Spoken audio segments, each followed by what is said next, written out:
Welcome back, listeners. You guys have really outdone yourselves with these source selections. An audiobook excerpt from The Richest Man in Babylon and some fascinating clay tablets from Babylon. It's all about ancient Babylon, but not just its grandeur. You're interested in its wisdom, especially when it comes to money. And get this, we're talking advice that's over 5,000 years old. But hold on tight, you might be surprised how relevant it still is today. Yeah, and what's really fascinating about these sources is they don't just tell us about, ancient financial practices. They reveal a mindset. It's like you're seeking these timeless principles for building wealth and managing resources. Advice that transcends centuries. Okay, so before we dive into the nitty-gritty of Babylonian money management, can you set the scene for us? I have to admit, my knowledge of ancient Babylon is a bit, well, rusty. Well, imagine this bustling metropolis, a center of trade and commerce, renowned for its wealth. Think towering ziggurats, magnificent palaces, and those legendary hanging gardens, a feat of engineering, built on massive terraces, almost like an artificial mountain. Ah, those gardens always captured my imagination. But here's what really struck me. Babylon's wealth wasn't just about natural resources. It wasn't like they just stumbled upon a gold mine. They built their prosperity. Exactly. Their wealth was largely, man-made, built on knowledge, innovation, and trade. They mastered irrigation, turning barren land into fertile fields. They erected these massive walls, not just for defense, but as symbols of stability and security. That attracted merchants and artisans from far and wide. That's a really interesting point. Security breeds prosperity. I'm starting to see why you think these sources are so relevant to us today. So onto this financial wisdom. The audiobook focuses on a character named Arkad, the richest man in Babylon. Yes, Akkad is our guide through the Babylonian financial landscape. And the book uses these engaging stories, almost like parables, to make his wisdom both memorable and relatable.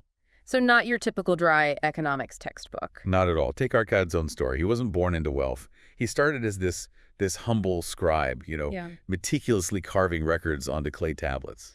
So how did a scribe become the richest man in Babylon? That's quite a leap. Was it some ancient stock tip passed down through generations? Well, it started with a deal, actually. She promised a wealthy moneylender, Algamish, a night of hard work, in exchange for the secret to his wealth. And the secret, it wasn't about risky ventures or complicated schemes. It was about a simple principle. Pay yourself first. Pay yourself first. I've heard that before, but I'm guessing it wasn't exactly common financial advice back then. Oh, it was revolutionary.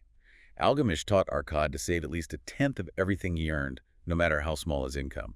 And to consider that savings untouchable. So it's not just about how much you earn, but how much you keep.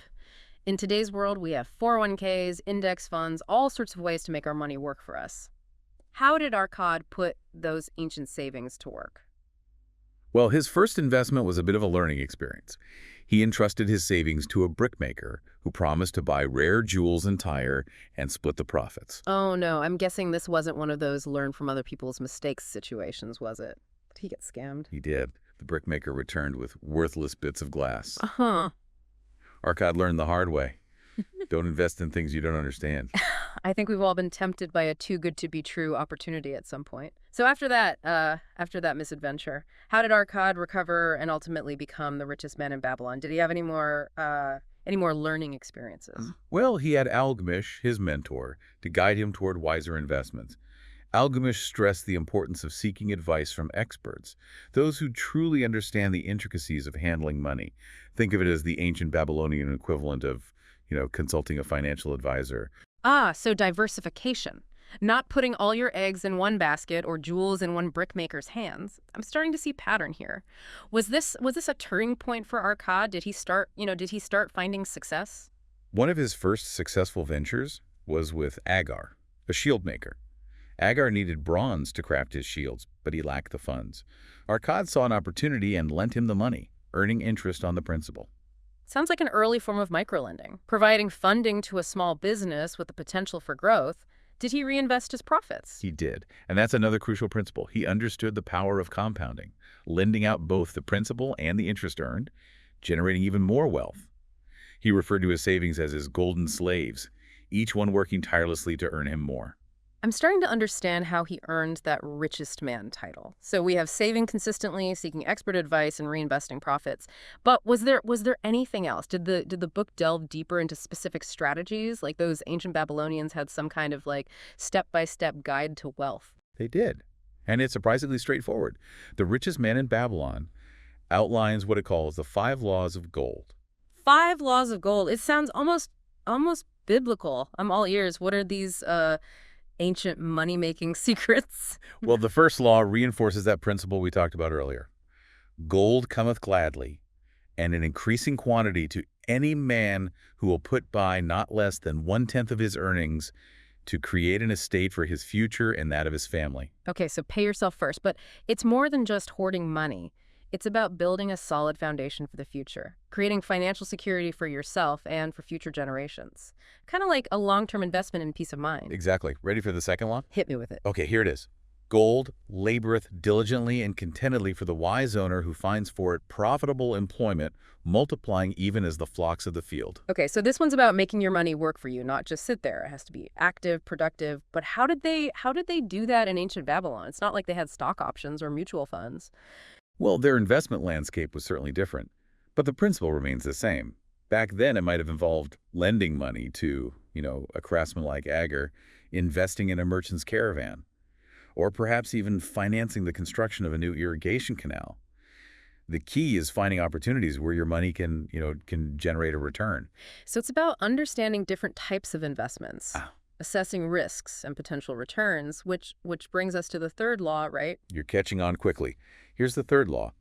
Gold clingeth to the protection of the cautious owner who invests it under the advice of men wise in its handling. Ah, so this reinforces that idea of seeking expert advice, being cautious, not jumping into risky ventures. In today's world, it's about doing your research, consulting with financial advisors, making informed decisions rather than chasing those get-rich-quick schemes. Absolutely. And the fourth law builds upon that. Gold slippeth away from the man who invests it in businesses or purposes with which he is not familiar or which are not approved by those skilled in its keep. So basically, stick to what you know, or at least seek guidance from those who do. In other words, don't sink your savings into your cousin's alpaca farm just because he gave you a good sales pitch at Thanksgiving dinner. A timeless lesson. And finally, the fifth law of gold. Gold flees the man who would force it to impossible earnings, or who followeth the alluring advice of tricksters and schemers, or who trusts it to his own inexperience and romantic desires in investment. This feels incredibly relevant even today. It's like a warning against unrealistic expectations, falling for scams, letting emotions cloud your financial judgment. Basically, don't be blinded by those shiny promises of overnight riches. Exactly. It's a reminder that building wealth is a marathon, not a sprint. It requires patience, discipline, and a willingness to make informed decisions, even when faced with, tempting shortcuts. The 5 laws of gold, ancient wisdom that's still incredibly relevant today. But you mentioned another source, the clay tablets from Babylon. What kind of financial insights did those offer? Was it more laws? Well, the clay tablets provide a different perspective. While the richest man in Babylon focuses on Akkad's teachings, the tablets tell the personal story of Dabasir, a man struggling to repay his debts and rebuild his life. Okay, so Dabasir is our everyday Babylonian facing those relatable financial struggles. Did he have his own set of financial wisdom to share? Well, while he didn't have neatly packaged, laws like Akkad, his journey offers valuable insights into financial responsibility, hard work, and seizing opportunities.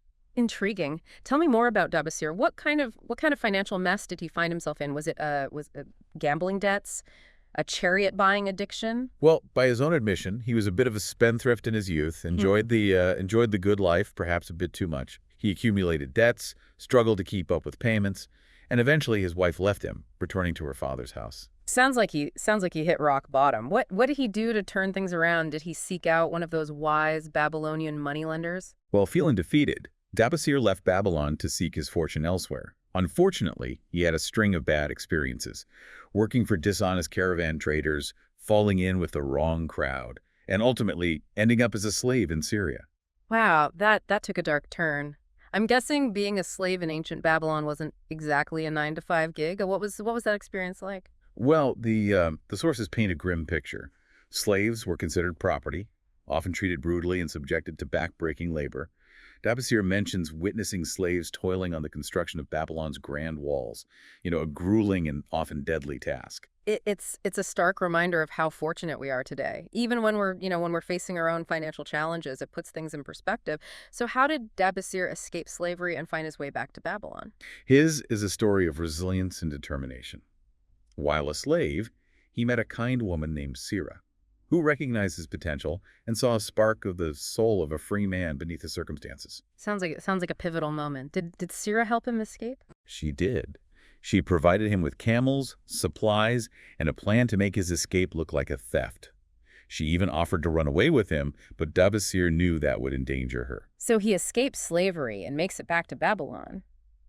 But he's still carrying those debts. That must have been a heavy burden. He was burdened, but he was also determined to turn his life around.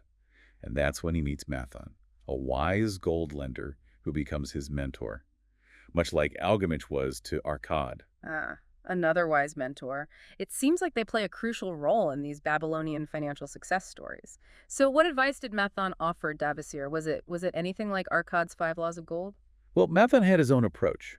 He saw Dabasir's genuine desire to repay his debts and advised him to confront his creditors honestly, explain his situation, and propose a plan to gradually repay them with a portion of his earnings. So transparency and accountability, taking ownership rather than running away. Did the creditors agree? Were they willing to give him a second chance? Most were impressed by his sincerity and agreed to be patient. There was one creditor, Amar, who initially reviled Dabasir, but later came around after witnessing his efforts. Even back then, it seems people were willing to give a second chance to those who showed genuine effort and commitment. So how did Dabasir generate the income to repay those debts? Did he go back to being a scribe? He initially found work as a camel tender for Sira, the woman who helped him escape slavery.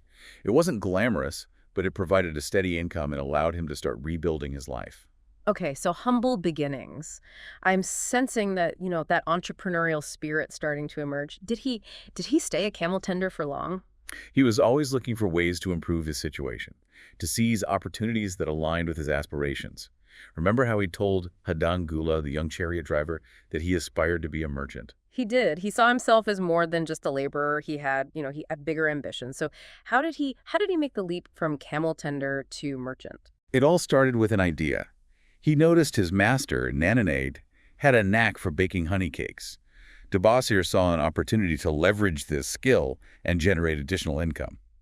Thinking outside the box, finding creative ways to add value. Did he approach Nananade with this idea? I'm imagining a slightly awkward conversation like, so about those honey cakes. He proposed a plan to bake extra honey cakes and sell them on the streets of Babylon. He even offered to split the profits with Nananade. Smart move. Collaboration, profit sharing. Those are some seriously modern business principles. Did Nananade go for it? He was impressed by Dabasir's initiative and agreed to a profit-sharing arrangement. Dabasir set to work, baking and selling honey cakes in his free time. I love that he took ownership, turned a simple idea into a side hustle. This is what those hustle culture gurus are always talking about. Did his honey cake venture succeed? It did. Dabasir describes walking the streets of Babylon, calling out his wares, and gradually attracting a loyal customer base. He took pride in his work, ensuring the cakes were both delicious and well presented. Building a brand, even back then. So he's working hard, generating extra income, and chipping away at those debts. But is there more to Dabasir's story? He seems like the kind of guy who doesn't just settle for a side hustle. You're right. Dabasir's journey takes another interesting turn. Remember Hidan Gula, the young chariot driver we mentioned earlier? Well, Dabasir encounters his grandfather, Arad Gula, who becomes a pivotal figure in his story. Okay, now I'm really intrigued. What role did Arad Gula play? Did he offer Dabasir a business partnership? Maybe invest in his honey cake empire? Their relationship is more nuanced than that. Arad Gula, impressed by Dabasir's work ethic, confides a secret that would shock his own grandson. A secret. Now I'm really hooked. Lay it on me. Arad Gula reveals that he too was once a slave. Wow. Hadan Gula's grandfather, a respected figure in Babylonian society, had a past he kept hidden. I can see why this would be a shock. It was a revelation that challenged Hadan Gula's preconceived notions about status and success. But for Dabasir, it was a moment of connection, realizing that even those who had achieved great things had faced adversity and overcome immense challenges. The shared human experience, that understanding that we all face struggles. I'm guessing this was a turning point for Dabasir, maybe even for Hadangula. Did Ardgula go on to explain how he escaped slavery? He did. And his story is remarkably similar to Dabasir's own journey. I'm on the edge of my seat. This is getting good, but we're out of time for this part of our deep dive. We'll have to continue this story next time and find out what wisdom Dabasir gleaned from this encounter. There's much more to unravel, including Dabasir's own path to freedom and the lessons he learns along the way. Stay tuned. Picking up where we left off, Dabasir found himself back in Babylon, determined to repay his debts and rebuild his life. It was a daunting task, but he had a plan and a newfound sense of purpose. He'd hit rock bottom, escaped slavery, and now he's back where it all began. This is where the rubber meets the road. How do you go from being a runaway debtor to a, successful, respected member of society? His first step was a crucial one. Remember Malthon, the wise gold lender who became his mentor? Mal had advised him to confront his creditors head-on, be transparent about his situation, and to present a realistic plan for repayment. So honesty and accountability. It's like he's saying, I messed up, but I'm taking responsibility and I'm committed to making things right. It takes a lot of courage to face those you owe money to, especially after disappearing for a while. It does. But transparency and a genuine desire to make amends can go a long way in rebuilding trust. Most of Dabasir's creditors, impressed by his sincerity, agreed to his plan. They were willing to be patient, to accept gradual repayment as he rebuilt his life. It's a reminder that even in difficult financial situations, open communication can make a huge difference. But I'm guessing not everyone was so understanding. Was there anyone who gave Dabasir a hard time? There was one creditor, a farmer named Birajic, who was in dire need of the money Dabasir owed him. He pleaded to be paid first, explaining that his crops had failed and he was, facing financial ruin. That's heartbreaking. It's easy to forget that behind every debt there's a human story, a set of circumstances that can't be ignored. Did Dabasir make an exception for Birajic? Did he prioritize his debt over the others? He didn't. He understood Birajic's desperation. But he also realized that deviating from the plan could jeopardize his ability to repay all his creditors fairly. He stuck to his principle of equal treatment, ensuring that everyone received a proportionate share of his earnings. That must have been a tough call, but I can see the wisdom in it. It's about maintaining fairness and ensuring that everyone, gets a chance to recover their losses. Did this decision affect his relationship with Birajic? It's interesting because the clay tablets suggest that Birajic, though initially disappointed, eventually came to respect Dabasir's commitment to fairness. He even expressed gratitude for the small, consistent payments he received, acknowledging that Dabasir was a man of his word. It's a powerful reminder that even in difficult financial situations, integrity and a commitment to doing the right thing can build trust and respect. So we know Dabasir is working as a camel tender for Sira, but how does he transition from that, that humble job to becoming a merchant? Well, it starts with an observation. He noticed that Nananade, his master, was skilled at baking honey cakes. And remember, Dabasir had told Hadangula that he aspired to be a merchant. He saw an opportunity to turn this simple skill into a business venture. He was thinking like an entrepreneur, identifying a need, recognizing a marketable skill, and coming up with a plan. This is where things start to get interesting. Did he just start baking honey cakes on the sly, or did he propose a partnership with Nananade? He approached Nananade with a proposition. He suggested baking extra honey cakes and selling them in the marketplace. He even offered to split the profits, demonstrating his fairness and willingness to collaborate. Smart move. He's not trying to take advantage of Nananade. He's proposing a win-win situation. Did Nananade agree? He did. He was impressed by Dabasir's initiative and saw the potential for increased earnings. They agreed on a profit-sharing arrangement. And Dabasir set to work baking and selling honey cakes in his free time. This is classic entrepreneurship. Even in ancient Babylon, he's got a side hustle. He's generating extra income, and he's learning the ropes of business.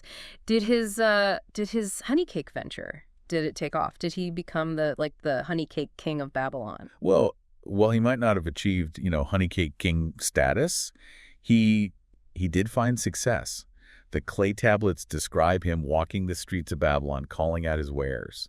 attracting customers with his friendly demeanor and delicious honey cakes. He's building a brand, Yeah. establishing a reputation for, quality and customer service. These are timeless principles, whether you're selling honey cakes in ancient Babylon or launching a startup in Silicon Valley. The source material mentioned an interesting encounter Debussy had with one of his customers. Yes, and it's an encounter that, changes the course of his journey. Remember Hadan Gula's grandfather, Arid Gula, Hmm. the man who revealed his own past as a slave. Of course. That was such a powerful revelation. What was Debussier's interaction with him like? Did they bond over their shared experiences? Well, it was more than just a, casual conversation.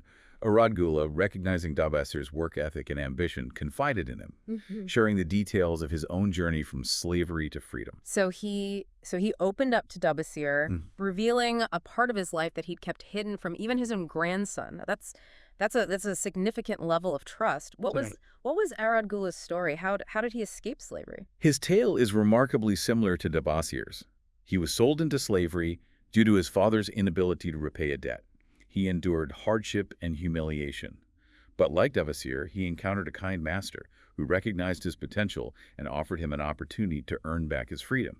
Another compassionate master. It seems like even in a system as brutal as slavery, there were glimmers of humanity. I'm curious. How did Arad Gula regain his freedom? Was it through hard work like Debussy? He was a skilled rug maker, and his master, recognizing his talent, allowed him to set up his own workshop. Selling his rugs and splitting the profits, Arad Gula poured his heart and soul into his work, eventually earning enough to buy his freedom. So he leveraged his skills, built a reputation, and essentially became an entrepreneur even while enslaved. It's a testament to his resilience and determination.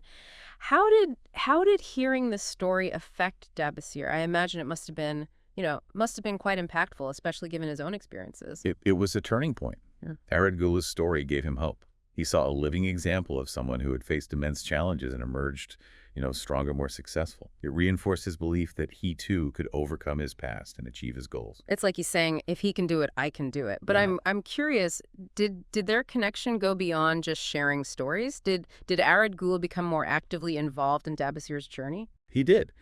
And in a truly remarkable way. Remember how Dabassir was diligently saving money, hoping to one day buy his own freedom? He shared his aspirations with Arad Gula, who had by this time become a successful and respected merchant in Damascus. I have a feeling Arad Gula didn't just offer a Debussy or handout. He seems like the type to encourage self-reliance and the satisfaction of earning one's own success. You're exactly right. Arad Gula, remembering his own journey, knew the transformative power of earning one's freedom. He offered Dabassir an opportunity, a chance to join his caravan as a trader. A chance to prove himself, gain valuable experience, and earn the money he needed to achieve his goal. Did Debussy seize this opportunity? He jumped at the chance. He traveled with Arad Gula's caravan, venturing to distant lands, buying and selling goods, Yeah. and learning the intricacies of trade. He thrived in this new environment, proving himself to be a shrewd and capable merchant. He was putting those Babylonian principles into practice. Hard work, calculated risks, seizing opportunities. I'm picturing him haggling in bustling marketplaces, navigating treacherous desert routes, and gradually building his wealth. But did he face any setbacks on his journey? I can't imagine it was all smooth sailing. There were challenges, of course. He recounts a tale of being swindled in a dice game, losing a significant portion of his earnings. It was a painful lesson, reminding him of the dangers of gambling and the importance of staying focused on his goals. Even the most disciplined individuals can make mistakes. It's a reminder that setbacks are a part of life, and it's how you respond to those setbacks that determines your ultimate success. Did this setback derail his progress? Not at all. He learned from his mistake, redoubled his efforts, and continued to excel as a trader. He saved diligently, eventually accumulating enough wealth to buy his freedom. What a triumphant moment. After all he'd been through, he finally achieved his goal. He escaped slavery, rebuilt his life, and now he was a free man, able to chart his own course. Did he return to Babylon to celebrate his newfound freedom? He did, but not before experiencing one final act of kindness from Arad Gula. Okay, now I'm really curious. What did Arad Gula do? Did he throw a lavish feast in Dabassir's honor? Gift him a camel train? Remember how Aaron Gula had been sold into slavery to repay his father's debt?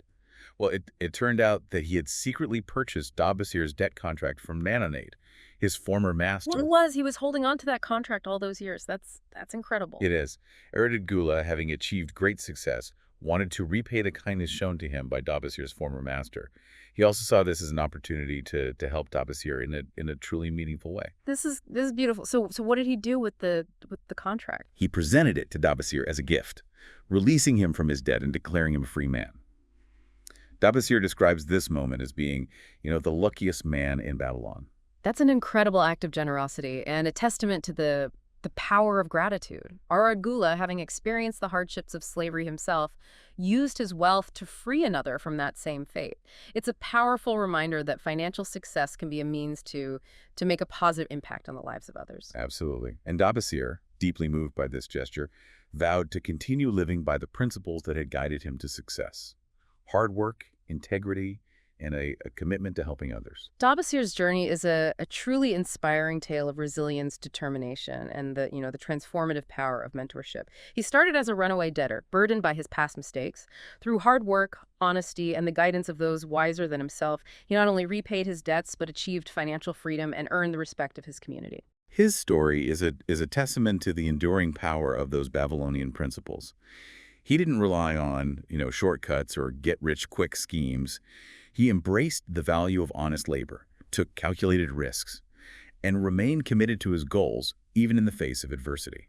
His story resonates across the centuries, reminding us that the path to financial well-being isn't always easy, but it's attainable for those who are willing to put in the effort, make smart choices, and seek guidance from those who have walked the path before them. But we have one more character to explore. Remember Sharunada, the camel trader? Yes, Sharonada's tale offers a different perspective on wealth. He wasn't born into poverty like Dabasir. He inherited his family's fortune. Yeah. And with that inheritance came a unique set of challenges. Okay, I'm intrigued. Let's shift gears and delve into the world of Sharunada, the camel trader who grapples with the complexities of inherited wealth and the responsibility of passing on wisdom to future generations. Sharunada's story unfolds through his interactions with Hadangula, his partner's grandson.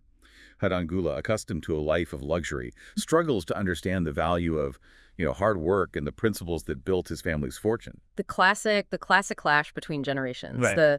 The challenge of instilling those hard-earned values in those who haven't had to face the same struggles. Did Sharunada, did he attempt to mentor Hadangul to bridge that gap between entitlement and understanding? He did. He recognized potential in Hadangula, but also saw his spendthrift habits and lack of appreciation for the hard work that had created his family's wealth. He knew that simply handing over a portion of the fortune would likely lead to its squander. He was a wise old camel trader. He understood that true wealth wasn't just about money. It was about the wisdom to manage it responsibly, the character to use it for good, and the discipline to preserve it for future generations. Did he try to teach Hadangula these principles? He shared stories of his own journey, how he'd started with nothing and built a successful business through hard work, shrewd decision-making, and ethical conduct. He was a living example of those Babylonian principles, hoping to inspire Hadangula by showing him that true satisfaction comes from earning one's success. I can imagine those conversations. The seasoned camel trader, weathered by years of desert winds and hard-won experience, trying to, impart his wisdom to the young man who'd grown up in the lap of luxury. Did Hadangula, did he listen? Initially, he was resistant. He saw Sharunada's lifestyle, the long journeys, the hardships, the risks, as something to be, avoided, not admired. He couldn't grasp why anyone would choose such a life when they could simply enjoy the comforts of wealth. It's that silver spoon mentality. He hadn't experienced the challenges that forge character and instill a deep appreciation for hard work. Did Sharunada, did he give up on him? He didn't. He persisted, believing that deep down, Hadangula possessed the potential to be a worthy successor. He needed to find a way to connect with the young man on a deeper level, to shake him out of his complacency and ignite a spark of ambition. He was a patient mentor, understanding that wisdom isn't something you can simply bestow. It has to be earned, internalized, and lived. But how do you reach someone who seems so resistant to change? Sharunada decided to take a risk. He revealed a secret from his past, a secret that challenged Hadangula's preconceived notions about wealth and status. Okay, now I'm really hooked. What was the secret? Sharunada revealed that he too had once been a slave. Wow, what a revelation. I bet that stopped Don Gula in his tracks. Did Sharunada, did he go on to explain how he ended up enslaved? He shared his story, recounting how he'd been falsely accused of a crime and sold into slavery to pay off a fabricated debt. He described the humiliation, the brutal treatment, and the long, arduous journey back to freedom. It's a stark reminder that even in ancient Babylon, justice wasn't always served, and the innocent could become victims of, corruption and greed. How did Sharunada, how did he escape slavery? Well, his story echoes Dabasir's in some ways. He was purchased by a kind master who recognized his potential and offered him an opportunity to earn back his freedom through hard work. Another compassionate master. It seems these figures played a crucial role in the redemption stories of both Dabasir and Sharunada. So how did Sharunada earn his freedom? Was it another entrepreneurial tale like Arad Gula's rug-making venture? He was a skilled camel handler, and his master, seeing his talent, allowed him to manage a portion of his camel herd, breeding and trading them for profit. Sharunada, driven by a burning desire for freedom, poured all his energy and expertise into this endeavor. He was taking initiative, leveraging his skills, and essentially running his own, business within a business. It's like an ancient Babylonian entrepreneurship. Did he eventually earn enough to buy his freedom? He did, and that's just the beginning of his story. He continued working as a camel trader, building a successful business, amassing wealth, and ultimately becoming one of the most respected merchants in Babylon. It's a testament to his resilience, his entrepreneurial spirit, Yeah. and his unwavering determination. But what about Hadan Gula? How did hearing this story, this revelation about Sharunada's past, how did it affect him? That's a question we'll explore in the final part of our deep dive. We'll delve into the impact of Sharunada's revelation, the lessons Hadan Gula learns, and the wisdom that these ancient Babylonian tales offer to us today. This is getting good. I can't wait to hear how it all unfolds. Join us next time as we continue our exploration of Babylonian wisdom, unraveling the secrets of wealth, legacy, and the enduring power of human character. Okay, so we're back, and I'm really, really curious to hear the rest of Sharunada's story. Last time we left off with his shocking revelation to Hadan Gula that he, a respected and wealthy camel trader, had once been a slave. I can only imagine what went through Hadan Gula's mind at that moment. Yeah, it was a pivotal moment. Yeah. Here was Sharunada, this self-made man who, embodied success in Hadan Gula's eyes, admitting to a past shrouded in hardship and shame.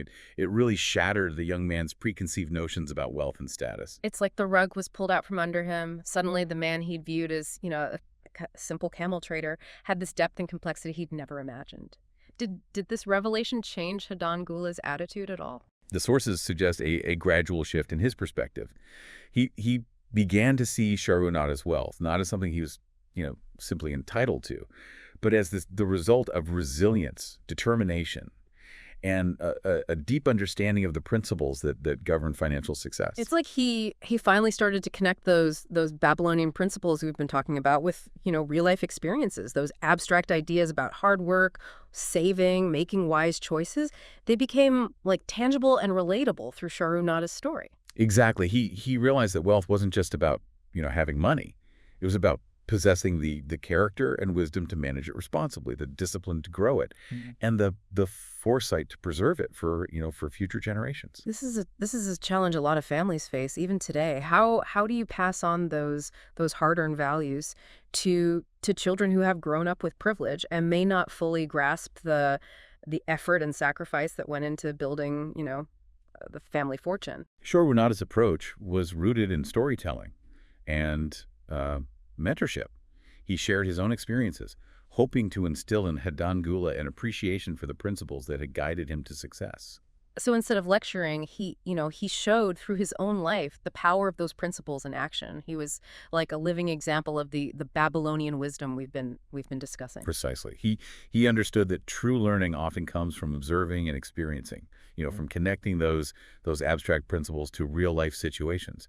And by sharing his own vulnerabilities, his past struggles, he created a deeper connection with Hadan Gula, earning his respect and fostering a genuine desire to learn.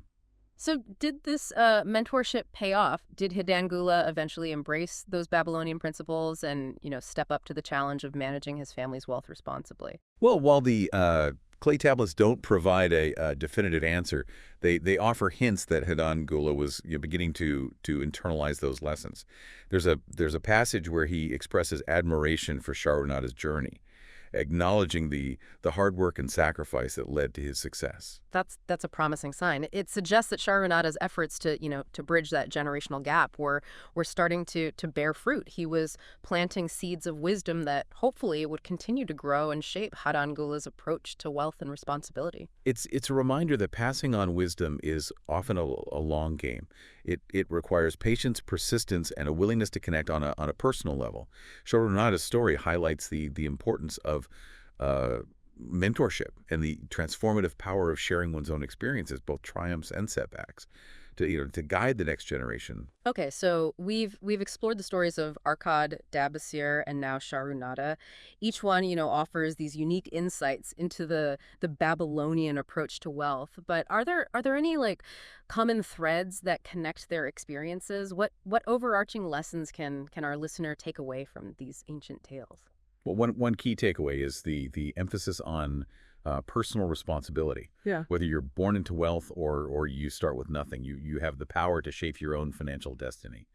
Arkad's five laws of gold, though simple, provide a solid framework for building wealth through saving, investing, and making informed choices. Yeah, those laws are like a financial blueprint that stood the test of time. They emphasize the importance of planning for the future, making your money work for you, and seeking guidance from those with experience.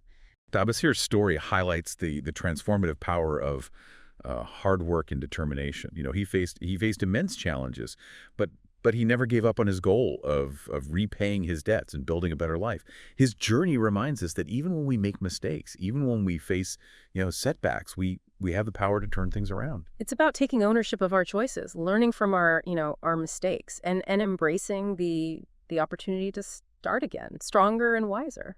And Shahrunada's story reminds us that wealth isn't just about money. It's about character, wisdom, and using our resources to make a positive impact on the world. He chose to invest not just in his business, but in the lives of others, mentoring Hadangula and using his wealth to free Dabasir from the burden of debt. His actions really underscore the idea that that financial success can be a means to create a better world, to Yeah. to empower others, and to leave a legacy that extends beyond material wealth. Absolutely. These Babylonian tales, though rooted in ancient times, offer this timeless wisdom that resonates across centuries. They remind us that the principles of financial well-being are universal. Hard work, saving, making informed choices, seeking wise counsel. These are the building blocks of a prosperous life, both materially and spiritually. This has been an incredibly enlightening journey. Thank you for sharing your expertise and helping us, unpack the wisdom of Babylon. I feel like we've uncovered some truly valuable insights that can be applied to our lives today. It's been my pleasure. And to our listener, I encourage you to reflect on these stories. Think about how their wisdom might apply to your own financial journey. And remember, like those ancient Babylonians, you have the power to build a future filled with prosperity and purpose. And on that note, we wrap up another deep dive. Until next time, keep exploring, keep learning, and keep those Babylonian principles in mind.